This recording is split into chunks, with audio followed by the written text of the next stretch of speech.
نیچے شوال کے 6 روزوں کے بارے میں تفصیلی وضاحت پیش کی جا رہی ہے، جس میں کب اور کیسے ان روزوں کو رکھا جائے، اس کی فضیلت، طریقہ کار اور دیگر اہم نکات شامل ہیں تاکہ قاری کو مکمل رہنمائی فراہم کی جا سکے۔ تعارف اسلام میں عبادات اور ان کے احکامات کو بہت اہمیت دی گئی ہے۔ رمضان کے روزے تو فرض ہیں، مگر اسلامی شریعت میں کچھ نفل عبادات بھی ایسی ہیں جن کا بہت بڑا اجر مقرر ہے۔ شوال کے 6 روزے انہی نفل عبادات میں سے ایک ہیں جنہیں سنت موکل، جو رسول اللہ پر معمول کی عبادت کی پیروی کریں، کے طور پر بہت فضیلت حاصل ہے۔ یہ روزے رمضان کے بعد شوال کے مہینے میں رکھے جاتے ہیں، اور ان کی ادائیگی کے ذریعے مسلمان نہ صرف اپنے روزوں کی تکمیل کرتے ہیں بلکہ اللہ تعالیٰ کی مزید قربت بھی حاصل کرتے ہیں۔ شوال کے 6 روزوں کی فضیلت حدیث مبارکہ کی روشنی میں حضرت ابو بکر صدیق سے روایت ہے کہ رسول اللہ نے فرمایا، جو شخص رمضان میں روزے رکھے اور شوال کے 6 روزے بھی رکھ لے تو ایسا ہے گویا اس نے پورا سال روزے رکھ لیے۔ یہ حدیث صحیح مسلم اور ترمذی میں موجود ہے۔ اس حدیث کی روشنی میں واضح ہوتا ہے کہ شوال کے 6 روزے نہ صرف اضافی عبادت ہیں بلکہ یہ رمضان کے روزوں کے اجر کو پورے سال کے روزوں کے برابر کر دیتے ہیں۔ اس کی بنا پر علماء نے شوال کے 6 روزوں کو بہت اہمیت دی ہے اور ان کی ادائیگی کو بہت مستحب قرار دیا ہی روحان فواد، گناہوں کی معافی۔ رمضان کے روزوں میں اللہ تعالیٰ کی رحمت اور مغفرت نازل ہوتی ہے، اور شوال کے 6 روزے رکھنے سے یہ رحمت مزید بڑھ جاتی ہے۔ یہ عمل انسان کے گناہوں کی معافی کا ذریعہ بنتا ہے اور اللہ تعالیٰ کی رحمت کے قریب لے جاتا ہے۔ 2 ایمان میں اضافہ، اضافی عبادات کرنے سے ایمان میں استحکام اور دل کو سکون ملتا ہے۔ روزہ رکھنے کے ذریعے انسان اپنی روحانی پاکیزگی اور تقوی میں اضافہ کرتا ہے۔ 3 روحانی تربیت، شوال کے 6 روزے ایک مستقل عبادت کا نمونہ ہے جو انسان کو نظم و ضبط، صبر اور شکر گزاری کی عادت سکھاتے ہیں۔ 4 سنت نبوی کی پیروی، ان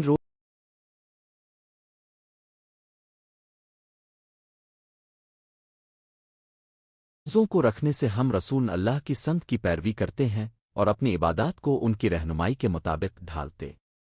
آؤ کب رکھے جائیں شوال کے 6 روزے؟ مہینے کا تعین، شوال کا مہینہ رمضان کے بعد آتا ہے۔ رمضان کا مہینہ مکمل ہونے کے بعد عید الفطر کا دن آتا ہے، جس کے بعد شوال کا پہلا دن شروع ہوتا ہے۔ شوال کے 6 روزے اس مہینے میں کسی بھی دن رکھے جا سکتے ہیں، لیکن کچھ خاص باتوں کا خیال رکھنا ضروری ہے۔ 1 عید کے دن روزہ نہ رکھیں۔ عید کے دن روزہ رکھنا ممنوع ہے کیونکہ یہ دن خوشی اور عید کی مسرت کا دن ہوتا ہے۔ اس دن پر روزہ رکھنے سے عید کی خوشی اور اجتماعی عبادت میں خلل پڑتا ہے۔ 2 6 روزے کسی بھی ترتیب میں، شوال کے 6 روزے ایک ساتھ بھی رکھے جا سکتے ہیں یا پھر پھیلے ہوئے دنوں میں بھی رکھے جا سکتے ہیں۔ کوئی مخصوص ترتیب ترتیب کی پابندی نہیں ہے۔ 3 عید کے بعد شروع کریں۔ زیادہ تر فقہا کی رائے ہے کہ شوال کے 6 روزے عید کے بعد رکھنے چاہیے۔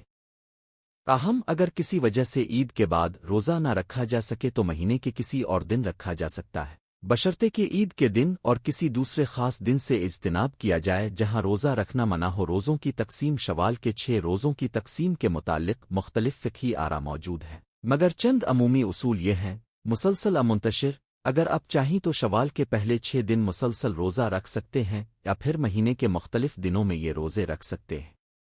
دونوں صورتوں میں اجر یکساں ہے۔ اختیاری دن، شوال کے کسی بھی دن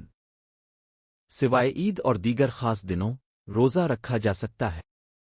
اکثر لوگ رمضان کے بعد ہی اس عبادت کو ادا کرنا پسند کرتے ہیں تاکہ ان کی عبادات مسلسل جاری رہے۔ عشرات کا خیال، اگر کوئی شخص عید کے بعد دیگر ذاتی یا طبی وجوہات کی بنا پر روزہ نہ رکھ سکے تو اسے چاہیے کہ وہ اپنی صحت اور ضروریات کو مد نظر رکھتے ہوئے اس عمل کو انجام۔ شوال کے 6 روزے کیسے رکھے جائیں؟ نیت کا احاطہ، روزہ رکھنے سے پہلے نیت کرنا بے حد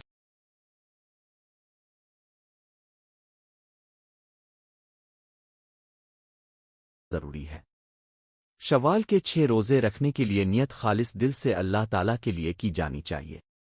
نیت دل میں اس ارادے کے ساتھ کی جاتی ہے کہ آپ اللہ کی رضا اور قربت حاصل کرنے کے لیے یہ اضافی عبادت ادا کر رہے ہیں۔ مثال کے طور پر، نیت کرتا ہوں کہ میں شوال کے مہینے میں 6 روزے رکھوں گا تاکہ اللہ تعالیٰ کی رضا حاصل کروں اور اپنے گناہوں کی معافی حاصل کروں۔ افطار اور سحر کی ہدایات، روزہ رکھنے کا بنیادی طریقہ رمضان کے روزوں جیسا ہی ہے۔ کچھ بنیادی اصول یہ ہیں: 1 سحر کا وقت، سحر کی ناری وقت، فجر سے پہلے کا وقت میں کھانا کھانا ضروری ہے۔ سحر کھانے میں متوازن غذا شامل کریں تاکہ دن بھر کی توانائی مل سکے۔ 2 افطار کا طریقہ، افطار کا آغاز کھجور پانی سے کریں جیسا کہ سنت نبوی ہے افطار کے بعد مکمل کھانا کھائیں مگر زیادہ بھاری غیر صحت مند غذا سے پرہیز کریں 3 روزے کی نیت ہر روز کے آغاز میں نیت کو اپنے دل میں تازہ کرد کے ساتھ ہی روزہ رکھنے کا ارادہ مضبوطی سے کریں تاکہ دن بھر کی عبادات میں توجہ برقرار رہے صحت اور غذائی پہلو روزہ رکھنے کے دوران صحت کا خیال رکھنا بہت ضروری ہے شوال کے 6 روزے رکھنے کے دوران چند اہم نکات درج ذیل ہیں متوازن غذا افطار اور سحر میں متوازن غذا کا استعمال کریں تاکہ جسم کو تمام ضروری غذائی اجزاء مل سکے پانی کی مقدار روزہ کے کھولنے کے وقت اور کھانے کے دوران مناسب مقدار میں پانی پئیں تاکہ جسم میں پانی کی کمی نہ ہو طبی مشورہ اگر کسی کو صحت کے مسائل بیماریوں کا سامنا ہے تو روزہ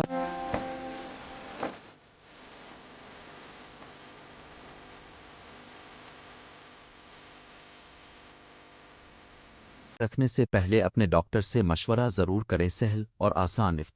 افطار میں ہلکی پھلکی غذا کا انتخاب کریں تاکہ ہاضمہ پر بوجھ نہ پڑے اور جسم کو توانائی ملتی رہی نفسات اور روحانی تیاری شوال کے 6 روزے نہ صرف جسمانی عبادت کا عمل ہیں بلکہ روحانی تربیت کا بھی ذریعہ ہے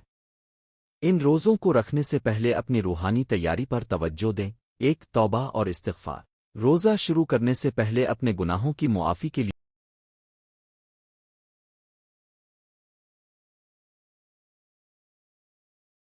یہ اللہ تعالیٰ سے استغفار کرتوبہ کا عمل آپ کو نئے سرے سے اللہ کے قریب لے جاتا ہے 2 نماز اور قرآنی تلاوت روزانہ کی نماز کے ساتھ ساتھ قرآن مجید کی تلاوت بھی کریں اس عمل سے دل کو سکون ملتا ہے اور روحانی توانائی میں اضافہ ہوتا ہے 3 ذہنی سکون روزہ کے دوران ذہنی سکون اور عبادت پر توجہ دیں اپنی روزمرہ کی مصروفیات کو محدود کریں تاکہ عبادات کے لیے زیادہ وقت مل سکی شریعت کے اصولوں کی پابندی شوال کے 6 روزے رکھتے وقت اسلامی شریعت کے تمام اصولوں کی پابندی کریں چند اہم نکات درج ذیل ہیں حدود اور شرائط روزے میں جان بوجھ کر کسی بھی قسم کی کھانے پینے کی چیزیں شامل نہ کریں اگر کوئی ایسا کام ہو جس سے روزہ ٹوٹ جائے تو اسے جان بوجھ کر نہ کیا جائے سچائی اور اخلاص روزہ رکھنے کا مقصد صرف اللہ کی رضا اور قربت ہونا چاہیے نیت میں اخلاص اور سچائی کو برقرار رکھیں تاکہ عبادت قبول ہو تعلم اور مشاورت اگر کسی قسم کی فقہی یا شرعی مسئلہ درپیش ہو تو مستند علماء مفتیان سے رجوع کریں اپنے دوستوں اور خاندان کے ساتھ بھی معلومات کا تبادلہ کریں سب کو صحیح رہنمائی مل سکے عملی رہنمائی اور مشورے روزہ رکھنے کا معمول اور نظام شوال کے 6 روزے رکھنے کا ایک معمولی نظام اپنانا فائدہ مند ثابت ہوتا ہے 1 روزمرہ کی منصوبہ بندی اپنے روزمرہ کے شیڈول میں عبادات اور کھانے پینے کے اوقات کو شامل کراک مخصوص ٹائم ٹیبل تیار کریں جس میں سحر افطار اور دیگر عبادات شامل ہوں 2 دعاؤں کی پابندی افطار اور سحر کے وقت مخصوص دعائیں پڑھیں دعاؤں سے نہ صرف روحانی قوت میں اضافہ ہوتا ہے بلکہ اللہ تعالیٰ کی رحمت بھی نصیب ہوتی ہے 3 خاندانی تعاون اگر ممکن ہو تو خاندان کے افراد کے ساتھ روزہ رکھیں اجتماعی عبادت اور افطار سے نہ صرف عافیت بڑھتی ہے بلکہ ایک دوسرے کے ساتھ روحانی تعلق بھی مضبوط ہوتا ہے روزہ کی افادیت اور مشکلات کا حل شوال کے 6 روزے رکھنے کے دوران کچھ مشکلات مسائل کا سامنا ہو سکتا ہے جن کے حل کے لیے چند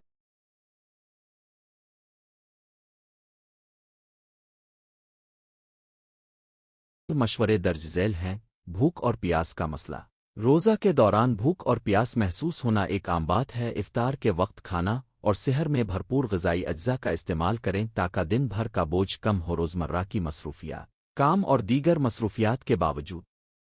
عبادات کو ترجیح دیں اگر ضروری ہو تو اپنے شیڈول میں تبدیلی کریں تاکہ عبادت کے لیے وقت نکالا جا سکے نفسات دباؤ روزہ رکھنے کے دوران ذہنی دباؤ تھکاوٹ محسوس ہو تو اس کے لیے نماز اور دعا کا سہارا لے روحانی سکون کے لیے کچھ وقت قرآن مجید کی تلاوت اور اذکار میں صرف کریں صحت مند عادات اپنانا روزہ رکھنے کے دوران صحت مند عادات اپنانا بہت ضروری ہے 1 غذائی عادات افطار اور سحر میں صحت مند اور متوازن غذا کا استعمال کر مصالحہ اور زیادہ چکنائی والی غذاؤں سے پرہیز کریں تاکہ ہاضمہ پر بوجھ نہ پڑے 2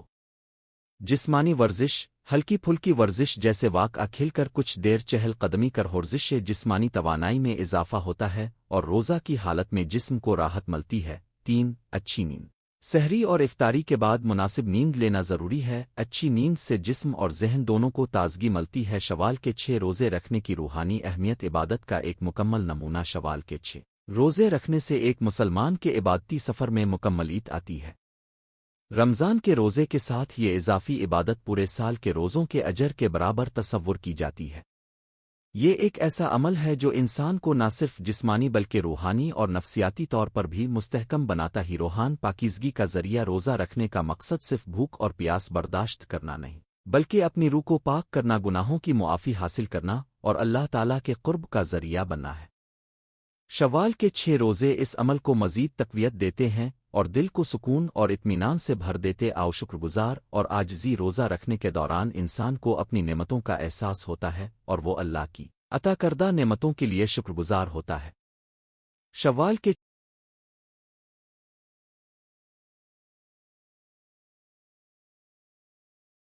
6 روزے انسان کو یاد دلاتے ہیں کہ ہر نعمت اللہ کی عطا ہے اور ہمیں اپنی زندگی میں ان نعمتوں کا شکر ادا کرنا چاہیے۔